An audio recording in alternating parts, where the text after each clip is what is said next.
It was a quiet evening, and Tom Hanks sat alone at one of his favorite restaurants in the city. He had been moving nonstop between meetings, public appearances, and the demands of his career, and tonight he needed a break. The restaurant was a small, cozy spot tucked away on a quiet street, far from the public eye. It was the perfect place to escape the rush of the outside world. As he walked in, the peaceful ambiance immediately put him at ease. The low hum of conversation, the soft lighting, and the aroma of freshly prepared food filled the air. Tom was grateful for this rare moment of solitude. Tom settled into a corner table, the quiet space allowing him to gather his thoughts. He had become accustomed to the spotlight, to being constantly surrounded by people, but tonight he craved simplicity. As he sat down, the warmth of the restaurant and the gentle clinking of silverware around him gave him a sense of comfort. He was finally able to relax. He ordered his meal, glanced at the menu briefly, and let himself enjoy the stillness for the first time in days.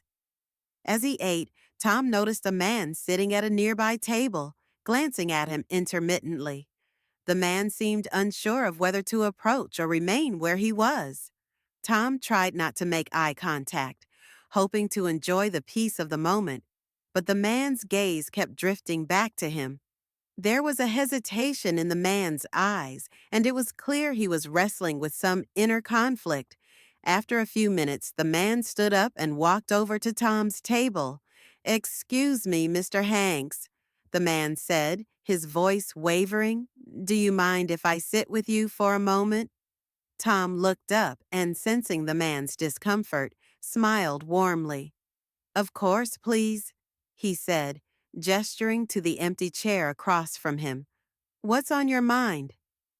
The man sat down cautiously, his hands fidgeting nervously.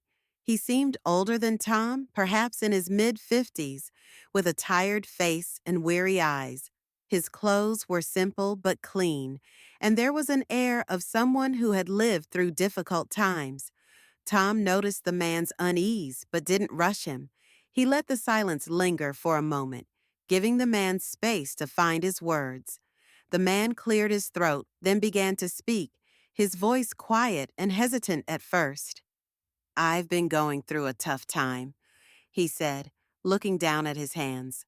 "I lost my job a few months ago, and everything just sort of spiraled after that. My marriage is falling apart. I'm losing touch with my kids. I don't know what to do anymore. I feel like I've lost everything." Tom listened intently, his eyes focused on the man, his expression soft but engaged. He didn't interrupt, just gave the man room to express himself. There was a sadness in the man's voice that seemed to weigh heavily on his words. Tom could feel the pain the man was carrying, but he didn't try to offer immediate solutions. He understood that sometimes people simply need someone to listen, and Tom was more than willing to provide that space. The man continued, his voice breaking as he spoke. "I just don't know how it all happened. One day everything was fine, and then suddenly it wasn't. I'm so angry at myself, at the world. I try to do my best, but nothing ever seems to work. Everything keeps slipping through my fingers." Tom nodded gently, his gaze never leaving the man's face. He understood more than the man might realize. "It's okay to be angry," Tom said softly. "Anger is a natural response when life feels out of control, but you don't have to carry that anger on your own. Talking about it can help, even if it's just to someone who's willing to listen." The man paused, seeming to take comfort in Tom's words, though his frustration still lingered. "I don't know where to go from here," he admitted. "I've tried everything. I'm working multiple jobs just to keep my head above water, but it's never enough. My wife left me, and I don't even see my kids anymore. They don't understand, and I can't blame them. I've failed them, and now I'm just a ghost in my own life." Tom's heart went out to the man. He could hear the defeat in his voice, the weight of years of struggling. You haven't failed anyone, Tom said firmly, but with compassion. You've been through a lot, and sometimes life throws curveballs we aren't prepared for, but that doesn't make you a failure. You're still here, and you're still trying. That counts for something. The man looked at Tom, his face softening for a moment, but the anger returned quickly. You don't understand, he said, his voice thick with frustration. You have everything. You've never had to worry about where your next meal is coming from. You've never had to watch your family fall apart. You don't know what it's like to struggle every day. Tom paused, his expression thoughtful. He knew the man was speaking from a place of deep pain, but he didn't take it personally. You're right, Tom said quietly. I haven't had the same struggles as you. My life has been different, but that doesn't mean I can't understand pain.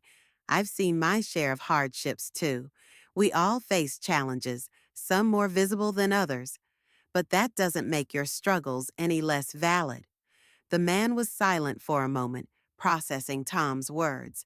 For the first time since he sat down, he seemed to relax a little.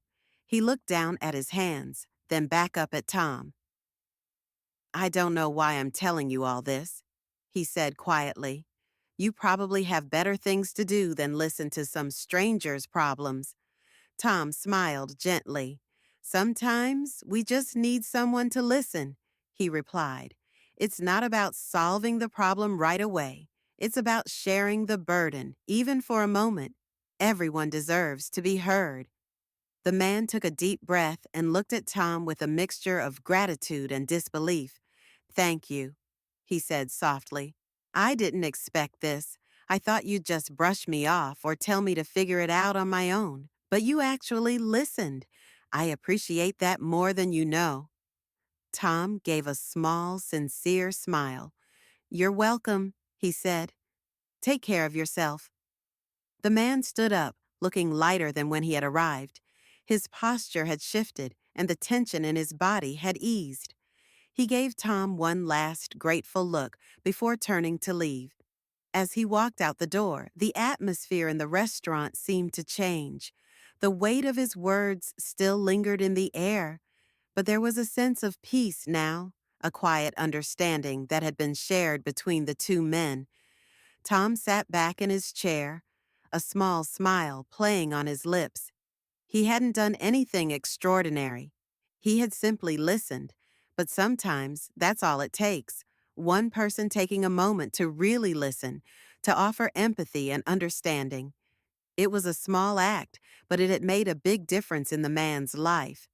As Tom finished his meal, he realized that despite his fame, the simplest things, like listening to someone who needed it, were often the most meaningful moments in life, and for the rest of the evening, he felt a quiet satisfaction, knowing that he had done something good, something real, just by offering his presence and his attention.